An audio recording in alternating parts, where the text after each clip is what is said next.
Welcome back to glorious amplification.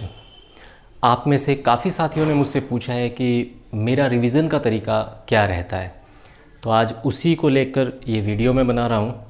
आप इसके हर बिंदु को ध्यान से देखिएगा और कोशिश कीजिएगा कि मैं जो बताना चाह रहा हूँ वो आप समझ पाएँ। जब मैं परीक्षाओं की तैयारी करता था उस समय मेरी रणनीति बड़ी स्पष्ट रहा करती थी। मेरे दिमाग में मेरा शेड्यूल पूरी तरह स्पष्ट रहता था, मेरा टाइम टेबल स्पष्ट रहता था। हालांकि मैं आपको सच बता दूं कि मैंने कभी मशीनी टाइम टेबल नहीं बनाया। कभी मैंने ऐसा टाइम टेबल नहीं बनाया कि 5 बजे उठूँगा, 8 बजे ये करूँगा, 9 बजे, क्योंकि ये पॉसिबल नहीं है। और जब हम मशीनी टाइम टेबल को फॉलो नहीं कर पाते तो दबाव क्रिएट हो जाता है। तो इस वजह से टाइम टेबल को बिल्कुल परे रख देते हैं हम। और मैं अपने तरीके के बारे में आज आपको बताता हूँ।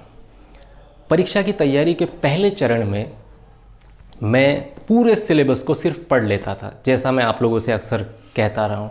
इसमें मैं करता क्या था कि जैसे सामाजिक विज्ञान है मेरा एक सब्जेक्ट है, या CDP है, बाल विकास और शिक्षा शास्त्र है, या अंग्रेजी, हिंदी, जो भी भाषाएं हैं, तो मैं क्या करता था, इसके पूरे सिलेबस को एक बार 2 बार अच्छी तरह से रीड करता था। मैं ये नहीं सोचता था उस समय कि मुझे चीज़ें याद हो रही है या नहीं हो रही है। ये मैं आपको नोट्स बनाने से पहले का चरण बता रहा हूँ। मेरी तैयारी हमेशा 3-4 चरणों में चलती थी और आज मैं आपसे वो स्ट्रैटेजी इसलिए शेयर कर रहा हूँ क्योंकि बहुत से ऐसे युवा हैं जो प्रॉपर रणनीति के अभाव में थोड़ा सा डाउट महसूस कर रहे हैं कि वो कैसे करें। The toughest task in this world is to begin with something. सबसे मुश्किल काम दुनिया का है किसी चीज़ का आगाज़ करना, शुरू करना। एक बार आपकी शुरुआत भी हो जाएगी तो फिर चीज़ें आसान हो जाएगी। तो बिना किसी रणनीति के सबसे पहले मेरा काम ये होता था कि मैं पूरे सिलेबस को पढ़ लूँ। उसके बाद मैं क्या करता था, जब एक बार मेरी रीडिंग पूरी हो जाती थी और मैं ये समझ लेता था कि इसमें मुझे यहाँ से यहाँ तक पढ़ना है, यहाँ से यहाँ तक तैयारी करनी है, तो उसके बाद मैं शांति के साथ बैठकर खुद को स्ट्रेटेटाइज करता था। और उसके लिए मैं क्या करता था कि जो मुख्य विषय होता, जैसे सामाजिक विज्ञान है, तो मैं इसके लिए बहुत 1 लाइनर छोटे छोटे शॉर्ट नोट्स बना लेता। ये शॉर्ट नोट्स अपनी प्रकृति में ऐसे होते थे कि एक ही लाइन में 2 से 3 सूचनाएं आ जाती थी और मुझे पढ़ने में और समझने में थोड़ी आसानी रहती थी।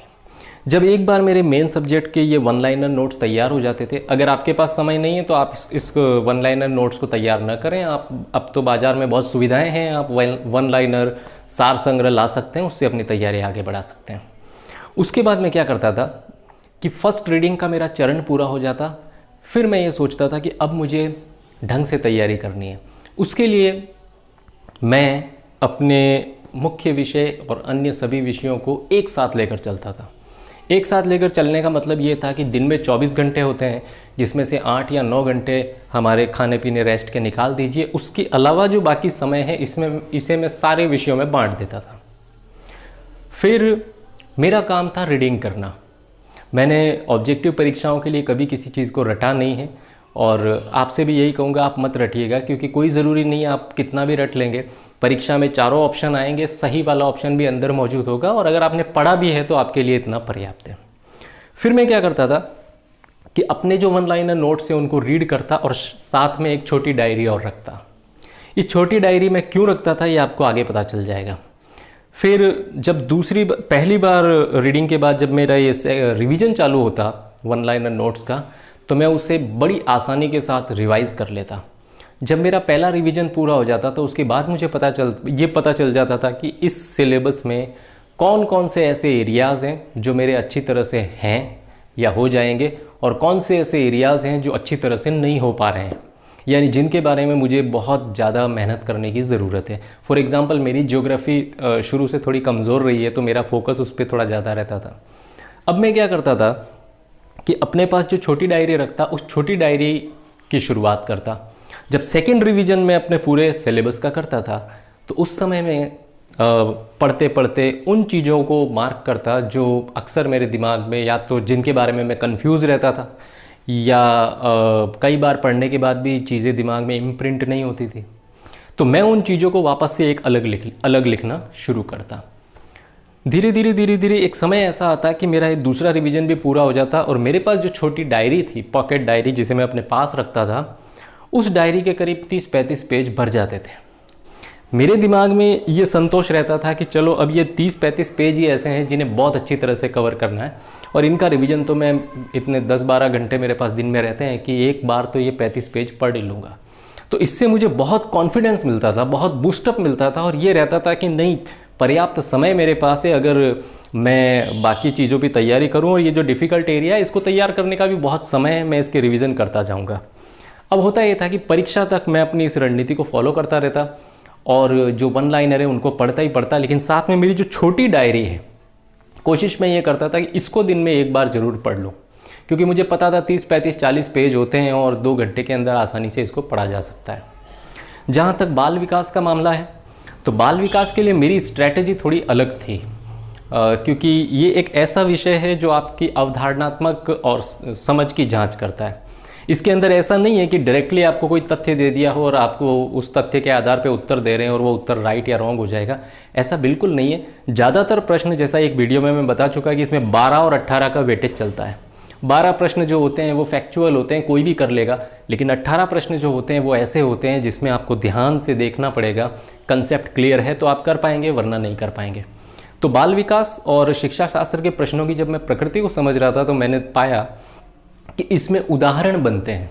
परीक्षक क्या करता है कि किसी भी कंसेप्ट के आधार पर कोई उदाहरणात्मक प्रश्न बना देता है और वो प्रश्न लाकर हमारी परीक्षा में दे देता है। अब चूंकि वो ऐसा प्रश्न है जिसे न तो पहले कभी आपने पढ़ा होता है, क्योंकि वो परीक्षक के दिमाग की उपज है, आपने सिर्फ कंसेप्ट को पढ़ा है, तो अगर कंसेप्ट क्लियर है तो आप उस प्रश्न को कर पाएंगे। तो इन प्रश्नों को सॉल्व करना सीखना था। तो मैंने इसके लिए एक रणनीति ये अपनाई कि मैं जो कंसेप्ट पढ़ता था उस पर मैं खुद ही उदाहरण रचने की कोशिश करता था अपनी उसी छोटी सी डायरी के अंदर। फॉर एग्जांपल, अगर मैंने बाल विकास की अवस्थाएं पढ़ रहा हूँ मैं, तो बाल विकास की अवस्थाओं में शैशवावस्था है, किशोरावस्था है, इसके अलावा प्रौढ़ावस्था, ऐसी बहुत सारी अवस्थाएं हैं।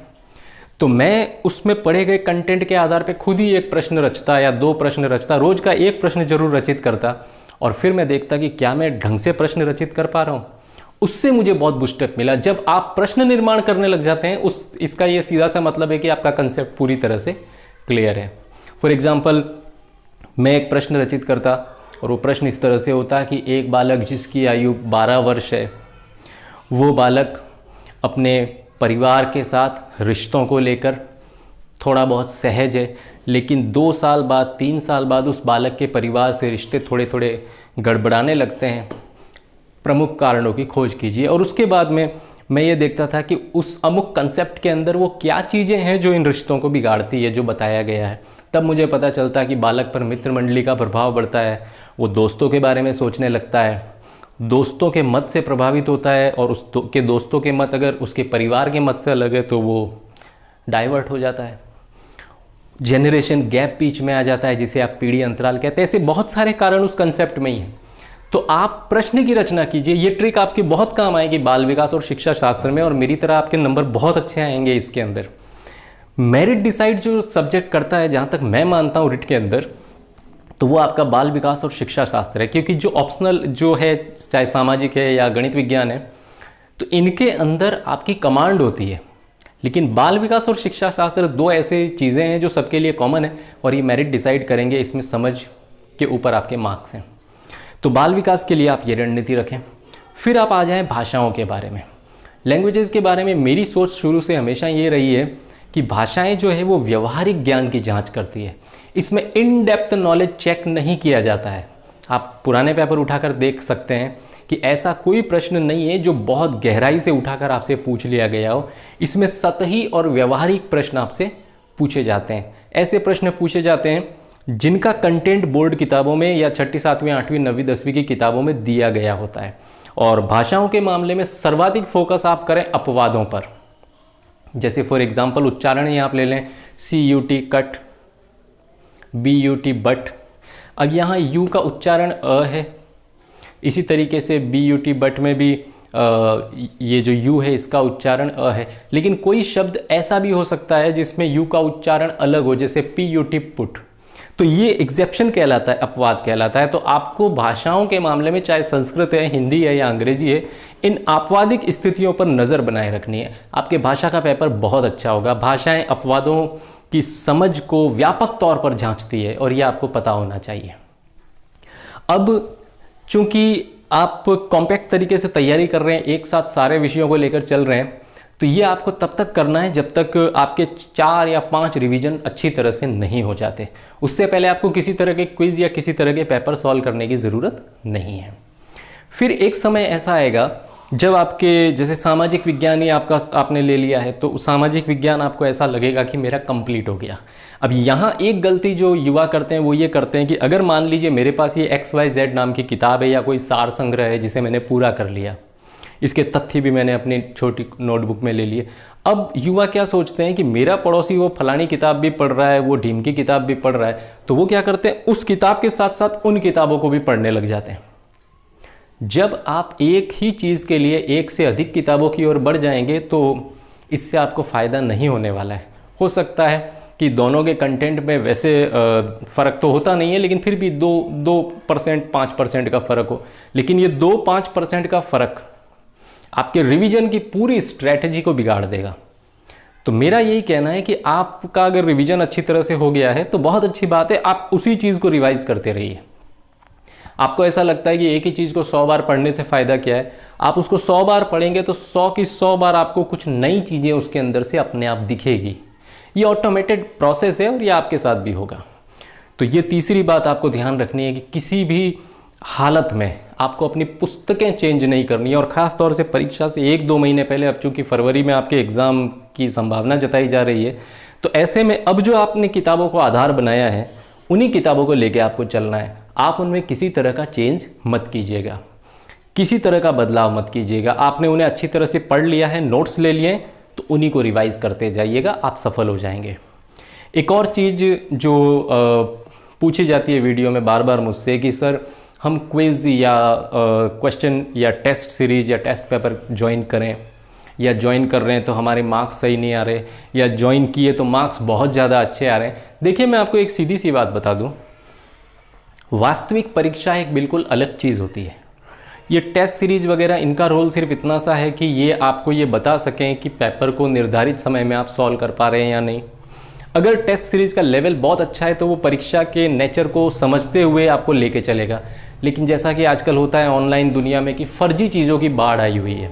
आपने कोई ऐसी टेस्ट सीरीज ज्वाइन कर ली है या आपके पास आपने कोई ऐसा क्विज सॉल्व कर लिया है जो आपके स्तर से काफ़ी नीचा है, यानी जो एक्सपेक्टेड आपका लेवल होना चाहिए उससे काफ़ी नीचे दर्जे के प्रश्न हैं, और आप उसको सॉल्व कर रहे हैं और 150 में से 135 नंबर ला रहे हैं, तो आप ओवर कॉन्फिडेंट हो जाएंगे। क्योंकि अब आप क्या करेंगे, परीक्षा में उसी स्टैंडर्ड के क्वेश्चंस की उम्मीद करेंगे और आपको वहाँ वैसे प्रश्न मिलने वाले नहीं हैं।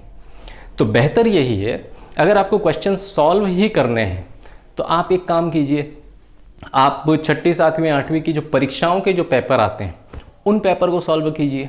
हालांकि उसमें डिस्क्रिप्टिव क्वेश्चन भी काफ़ी ज़्यादा आते हैं, लेकिन अगर आप उन डिस्क्रिप्टिव क्वेश्चन को भी पढ़ेंगे ना तो आपकी थियरी क्लियर होगी, चाहे वो किसी भी सब्जेक्ट से रिलेटेड है। अगर आप हिस्ट्री से रिलेटेड कोई डिस्क्रिप्टिव क्वेश्चन पढ़ रहे हैं जो परीक्षा में पूछा गया और आपने उसको पढ़ लिया, तो अब वो प्रश्न किसी न किसी कारण से महत्वपूर्ण है। हो सकता है उसका महत्व इसलिए हो कि इतिहास के अंदर, भारत के इतिहास के अंदर कोई मील का पत्थर रहा हो जहाँ, या एक टर्निंग पॉइंट रहा हो, तो उस टर्निंग पॉइंट को परीक्षाओं में पूछ लिया जाता है। तो इससे आपको ये भी अंदाज़ा हो जाएगा, जब आप पुराने पेपर देखते रहेंगे बोर्ड के 6ठी 7वीं 8वीं के स्कूली किताबों के पेपर देखेंगे तो आपको पता चल जाएगा कि वास्तव में कौन से एरियाज़ पूछे जाते हैं परीक्षाओं में, कौन से एरियाज़ ऐसे हैं सिलेबस के जिन्हें हम चाहें तो कुछ समय के लिए लाइट रीडिंग के द्वारा भी कंप्लीट कर सकते हैं। तो ये आप कर सकते हैं। परीक्षा से पहले आप किसी टेस्ट सीरीज को ज्वाइन मत कीजिए, ये मेरा हम्बल एडवाइस है। इसमें बहुत बड़ा खतरा है, अगर आपके बहुत ज़्यादा नंबर आ गए तो आप अति आत्मविश्वास से भर जाएंगे, और अगर आपके एक्सपेक्टेड मार्क्स नहीं आए कि आपने 150 नंबर का टेस्ट दिया और आपकी उसके अंदर स्कोरिंग 70 नंबर ही हो रही है, तो आपका आत्मविश्वास एक झटके के साथ डाउन चला जाएगा और ये बड़ी घातक स्थिति आपके साथ होगी। तो इस चौथी बात का आपको ध्यान रखना है। और 5वीं और अंतिम चीज़ मैं पुनः ये दोहरा दूँ, मानसिक दृढ़ता। मैं हमेशा इस पर जोर देता हूँ। बहुत शांत रहिए, शांति के साथ चलिए, और बाल विकास और शिक्षा शास्त्र को जितना हो सके अधिक से अधिक समय दीजिए। ये 30 नंबर आपकी मेरिट को डिसाइड करते रहे हैं हर परीक्षा में, हर बार, और इस बार भी रिट में ये 30 नंबर आपकी मेरिट को तय करेंगे, तो आप कोशिश ये करेंगे कि बाल विकास और शिक्षा शास्त्र में आपके कम से कम 25 प्लस स्कोरिंग हो। और ये संभव भी है, ऐसा नहीं है कि असंभव है। ये इसलिए संभव है कि अगर आपने अवधारणाओं को अच्छी तरह समझ लिया है तो वो 18 प्रश्न जो उदाहरण बनकर परीक्षा में आ जाते हैं वो क्लियर हो जाएंगे। आपको पता है मैं आपको इग्नू नोट्स बार बार रेफ़र करने के लिए क्यों कहता हूँ? ये इसलिए कहता हूँ क्योंकि इग्नू नोट्स की सबसे बड़ी खासियत ये है कि उसमें हर कंसेप्ट के साथ उदाहरण रूपी प्रश्न दिए हुए हैं। अगर वो आपको युवावस्था पढ़ा रहा है इग्नू नोट्स, तो वो आपको उसी के साथ एक प्रश्न दे देगा और उस प्रश्न के अंदर आपको समझना होगा कि वो युवावस्था से संबंधित समस्याएं कौन सी हैं, कौन सी मानसिक विकास की समस्याएं हैं, किस तरह के शारीरिक बदलाव होते हैं, कौन से हार्मोनल चेंजेस हैं, वो सब कुछ उन प्रश्नों में समाहित है। तो आपको आफ्टर ऑल इससे फ़ायदा ही होने वाला है, क्योंकि जब तक आप प्रश्न नहीं पढ़ेंगे आप में अवधारणा की व्यापक समझ डेवलप नहीं होगी। मुझे उम्मीद है ये पांचों चीज़ें आपके काम आएगी और आप इन पांचों तरीकों को अपनी तैयारी को आगे बढ़ाने में उपयोग करते रहेंगे। एक और चीज़ मैं आपको बता दूं कि राजस्थान के इतिहास से संबंधित कुछ चीज़ें हैं जो अब रेगुलर मैं वीडियो फॉर्मेट में डाल दूंगा। आप उनका ज़रूर अध्ययन कीजिएगा ताकि आपका राजस्थान अध्ययन बहुत अच्छी तरह से मजबूत हो। मैंने अपने चैनल पर पहले भी बहुत सारे वीडियो डाले हैं जिसमें हड़प्पा सभ्यता से संबंधित वीडियो है। हालांकि मेरे लेक्चर हमेशा बिना बोर्ड के चलते हैं, मैं डायरेक्ट लेक्चर पैटर्न में भरोसा रखता हूं। तो आप भी लेक्चर पैटर्न को सुनिएगा, आपको बहुत अच्छी जानकारी उससे मिलेगी और वो जानकारी आपकी परीक्षा में काफ़ी काम आएगी। आज के वीडियो में इतना ही, मिलते हैं फिर अगले वीडियो में। जय हिंद।